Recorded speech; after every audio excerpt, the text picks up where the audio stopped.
खबर शामिल करते हैं खेल के मैदान से। Report Haji Mohammad Nasir Qadri, advertisement director, PNP news HD.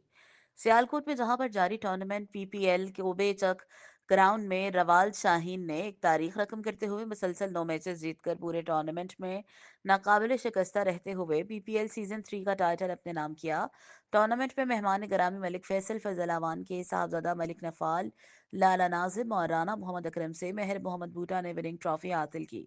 पहले बैटिंग करते हुए की शानदार बैटिंग की बदौलत टीम रवाल शाहीन ने 151 रन का बड़ा हदफ दिया।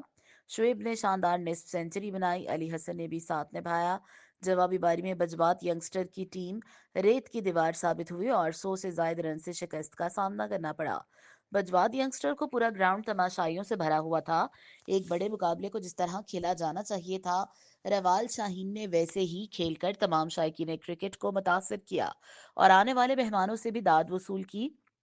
पीपीएल का ये एक और कामयाब सीजन है। फाइनल मैच के हीरो एक बार फिर अवैध साबित हुए, जो आज बैटिंग में तो ज्यादा कुछ ना कर पाए लेकिन बॉलिंग में 5 विकेटें हासिल करने के साथ साथ मैन ऑफ द मैच का अवार्ड भी हासिल किया। इस शानदार जीत पर रवाल शाहीन की मुकम्मल टीम को हाजी मोहम्मद नासिर कादरी, सकलैन रहमान, उस्ताद हैदरी जट की जानिब से मुबारकबाद पेश की गई। फिल वक्त के लिए इतना ही। बाकी खेलों के अपडेट के लिए देखते रहिए पीएनपी स्पोर्ट्स।